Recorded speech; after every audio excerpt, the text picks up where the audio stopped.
मंगल भवन मंगलहारी,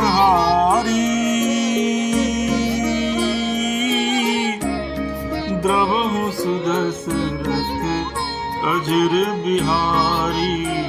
राम सिया राम जय जय राम। भक्तजनों, अयोध्या कांड में मैंने भरत और माता कौशल्या के संवाद का वर्णन पिछले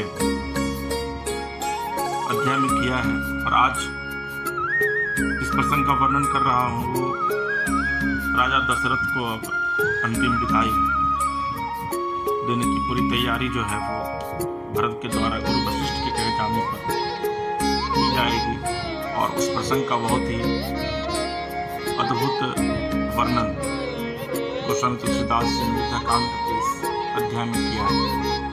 नृपतनु वेद विदित अनहवावा, अपरम विचित्र विमानु बनावा।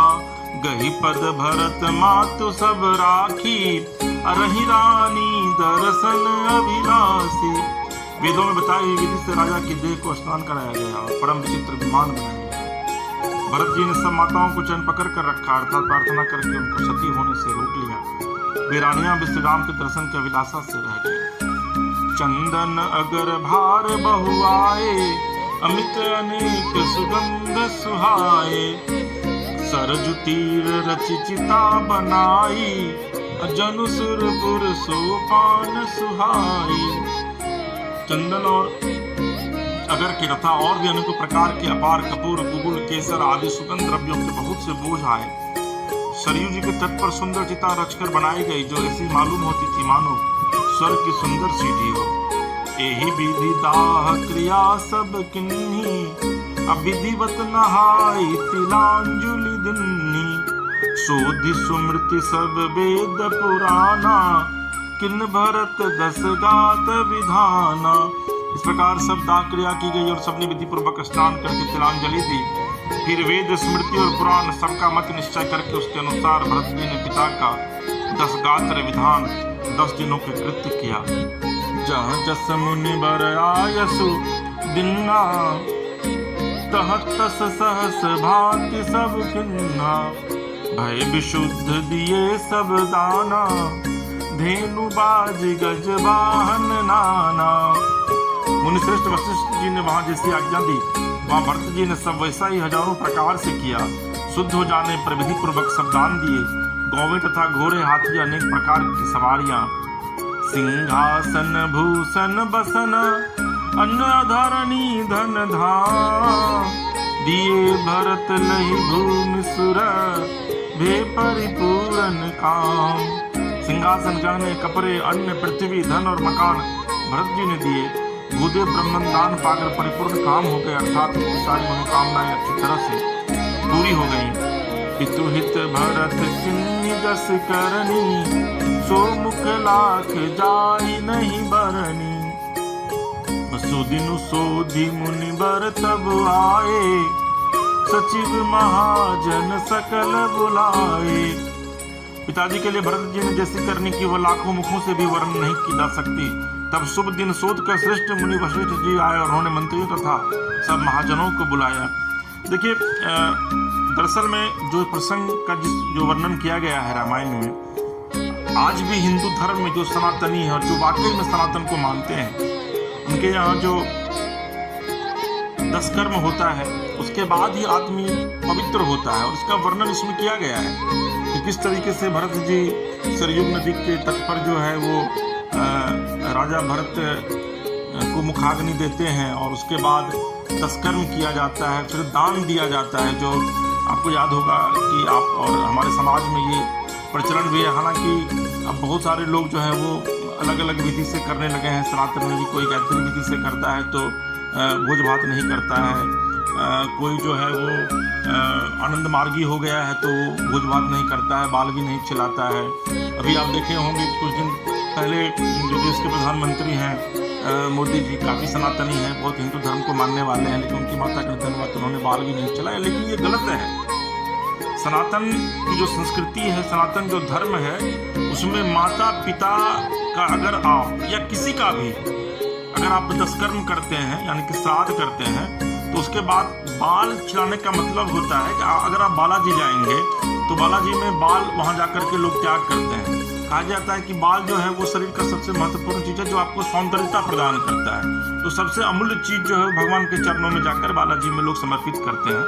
तो लेकिन आज की पता नहीं क्या विकृतियां आ गई है कि अलग अलग सनातन धर्म में भी अब इतने सारे धर्म हो गए हैं कि लोग बाल नहीं खिलाते हैं, लोग 10 कर्म नहीं करेंगे, पिता माता की मृत्यु के बाद डब्बा बांटने की परंपरा चल पड़ी है। ये गलत है और निश्चित तौर पर मैं जितने भी सनातनी बंधु हैं मैं उनसे यह आग्रह करूंगा, अपील करूंगा कि 10 कर्म निश्चित तौर पर कीजिए। मैं ये नहीं कहता हूँ कि आप बहुत व्यापक पैमाने पर भोज भात कीजिए, बहुत व्यापक पैमाने पर दान कीजिए, लेकिन दरिद्र भोजन जरूर कराइए, क्योंकि कहा गया है कि दरिद्र में जो है वो नारायण बसते हैं, नर में नारायण बसते हैं। मैं ये नहीं कहता हूँ कि आप ब्राह्मणों को भोजन करवाइए, ब्राह्मणों को आप बहुत दान दक्षिणा कीजिए, लेकिन कम से कम जो समाज का जो सबसे पिछला तबका जो बहुत गरीब है, जो एक दाने के लिए तरस रहा है, उसको भोजन जरूर कराइए। कुष्ठ रोगियों को भोजन जरूर कराइए। इससे जो आपके पितर हैं वो निश्चित तौर पर प्रसन्न होंगे और आपको आशीर्वाद देंगे। और पितरों का आशीर्वाद जो है वो बहुत ही महत्वपूर्ण है। पितृपक्ष जो होता है उसमें पितरों की पूजा की जाती है। तो रामायण में इस चीज का विधिवत वर्णन है। हालांकि लोग इसको आत्मसात नहीं कर रहे हैं, लेकिन मेरा जितने भी भक्तजन हैं प्रभु श्री राम के, मैं उनसे यह अपील करूंगा, आग्रह करूंगा हाथ जोड़ करके कि निश्चित तौर पर हिंदू धर्म को बचाइए, सनातन धर्म की रक्षा कीजिए और जो परंपरा चली आ रही है उस परंपरा का निर्वहन जरूर कीजिए। कम से कम दरिद्र भोजन जो है वो जरूर कराया कीजिए। बैठे राजसभा सब जाई, अपठय बोली भरत दो भाई, भरत वशिष्ठ निकट बैठारे, नीति धर्ममय वचन उचारे। सब लोग राजसभा में जाकर बैठ गए। तब मुनि ने भरत जी तथा शत्रुघ्न जी दोनों भाइयों को बुलावा भेजा। भरत जी को वशिष्ठ जी ने अपने पास बैठा लिया और नीति तथा धर्म से भरे हुए वचन कहे। प्रथम कथा सब मुनि बर बरनी, अकई कई कुटिल किन्नी जस करनी, भूप धर्म व्रत सत्य सराहा, अजहि तनु परिहरि प्रेम निवाहा। पहले तो कैकेयी जैसी कुटिल करनी की थी। श्रेष्ठ मुनि ने वह सारी कथा कही, फिर राजा के धर्म व्रत और सत्य की सराहना की, जिन्होंने शरीर त्याग कर प्रेम को निभाहा। कहत राम गुणशील सुभाऊ, असजल नयन पुल के मुनि राऊ, बहुरी लखन सिय प्रीति बखानी, शोक स्नेह मगन मुनि जानी। श्री रामचंद्र जी के गुणशील और स्वभाव का वर्णन करते करते तो मुनिराज के नेत्रों में जल भर आया और वे शरीर से पुलकित हो गए। फिर लक्ष्मण जी और सीता जी के प्रेम की बड़ाई करते हुए ज्ञानी मुनि शोक और स्नेह में मग्न हो गए। सुनहु भरत भावी प्रबल, बिलख कहे मुनिनाथ, हानि लाभ जीवन मरण, जसु अपजसु विधि हाथ। मुनिनाथ ने बिलख कर दुखी होकर कहा, हे भरत सुनो, भावी होनहार बड़ी बलवान है, हानि लाभ जीवन मरण और यश अपयश ये सब विधाता के हाथ हैं। दरअसल में भरत जी को ये पता था कि गुरु वशिष्ठ जो हैं वो ब्रह्मा के पुत्र हैं। तो भरत जी पूछते हैं गुरु वशिष्ठ से कि आप तो स्वयं ब्रह्मा के पुत्र हैं, आपको तो तमाम चीजों के विषय में पता था कि ये अनहोनी होने वाली है, लेकिन उसके बावजूद आपने इसको क्यों नहीं रोका? गुरु वशिष्ठ इसका जवाब दीजिए। राज दरबार लगा हुआ है, उस राज दरबार में यह कहते हैं गुरु वशिष्ठ कि सुनहु भरत भावी प्रबल, बिलख ही कहे मुनिनाथ, यानी कि बिलख कर दुखी होकर भारी मन से कहते हैं गुरु वशिष्ठ कि सुनो भरत, जो प्रबल जो भावी है वो प्रबल है, वो होकर रहेगा, उसको कोई रोक नहीं सकता है, स्वयं विधाता भी नहीं रोक सकते हैं। और 6 चीजें, हानि लाभ, जीवन मृत्यु और ये यश अपयश, ये 6 चीजें सिर्फ और सिर्फ विधाता के हाथ में है, ये हमारे और तुम्हारे हाथ में नहीं है। और इस घटना को होना था, इसे चाह कर के भी मैं तो क्या स्वयं ब्रह्मा भी नहीं रोक सकते थे। अस विचारी के ही दे दोषु, अभ्यर्थ काहि पर कीजिए रोसु, तात विचारु करहु मन माही, सोच जोगु दशरथ नृप नाही। ऐसा विचार कर किसे दोष दिया जाए और व्यर्थ किस पर क्रोध किया जाए। हे तात मन में विचार करो, राजा दशरथ सोच करने के योग्य नहीं है। सोचिए विप्र जो वेद विहीना, तज निज धर्म विषय लय लीना। सोचिए नृपति जो नीति न जाना, अजेहि न प्रजा प्रिय प्राण समाना। सोच उस ब्राह्मण का करना चाहिए जो वेद नहीं जानता और जो अपना धर्म छोड़कर विषय भोग में ही लीन रहता है। उस राजा का सोच करना चाहिए जो नीति नहीं जानता और जिसकी प्रजा प्राणों के समान प्यारी नहीं है। सोचिए वयसु कृपन धनवानु, जो न अतिथि शिव भगति सुजानु। सोचिए शूद्र विप्र अभिमानी, मुखर मान प्रिय ज्ञान गुमानी। उस वैश्य का सोच करना चाहिए जो धनवान होकर भी कंजूस है और जो अतिथि सत्कार तथा शिव जी की भक्ति करने में कुशल नहीं है। उस शूद्र का सोच करना चाहिए जो ब्राह्मणों का अपमान करने वाला, बहुत बोलने वाला, मान बड़ाई चाहने वाला और ज्ञान का घमंड रखने वाला है।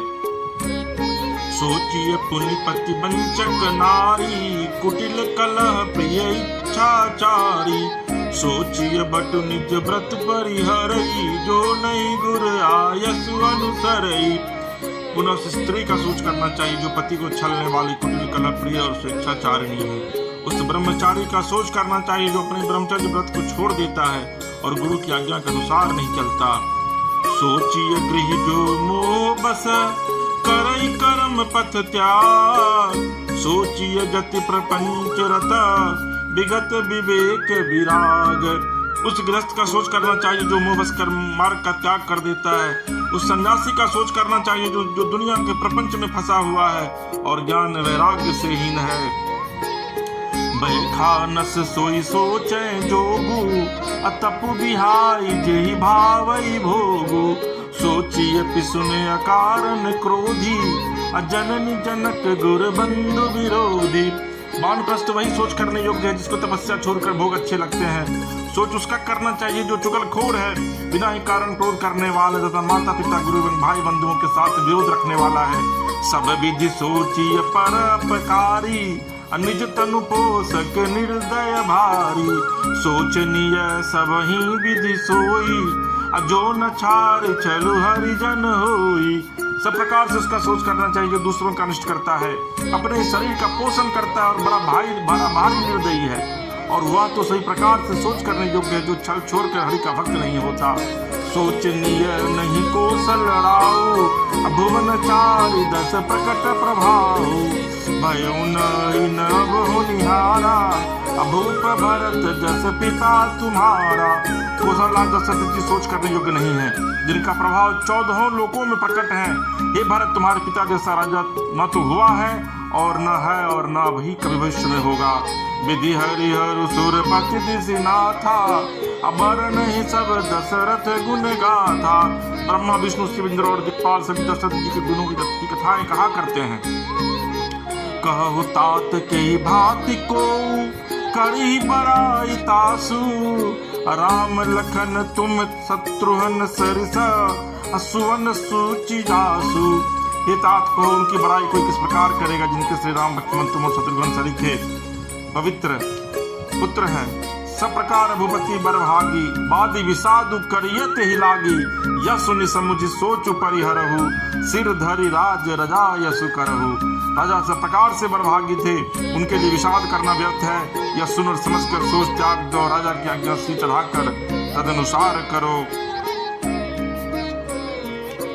भक्तजनों, ये जो प्रसंग है, ये इस प्रसंग में राजा दशरथ के शरीर को सरयू नदी के किनारे किस तरीके से जलाया गया और फिर किस तरीके से भरत जी गुरु वशिष्ठ से पूछते हैं इस अनहोनी के विषय में और फिर किस तरीके से गुरु वशिष्ठ भरत जी को समझाते हैं, इसका वर्णन इस अध्याय में किया गया है। मुझे पूरी उम्मीद है कि आपको यह प्रसंग बहुत ही अच्छा लगा होगा और अगर आपको ये प्रसंग अच्छा लगा और वाकई में आप प्रभु श्री राम के भक्त हैं, हमारे इस YouTube चैनल मानस कथा रामायण को सब्सक्राइब कीजिए, लाइक कीजिए, शेयर कीजिए। और अगर आप अपने इलाके में निःशुल्क राम कथा का पाठ करवाना चाहते हैं तो नीचे दिए गए नंबर पर जो है वो आप संपर्क कर सकते हैं। प्रभु श्री राम की कृपा आपके और आपके परिवार पर हमेशा बनी रहे। तो बोलिए सियावर रामचंद्र की जय, पवन सुत हनुमान की जय, हर हर महादेव की जय, मैया पार्वती की जय।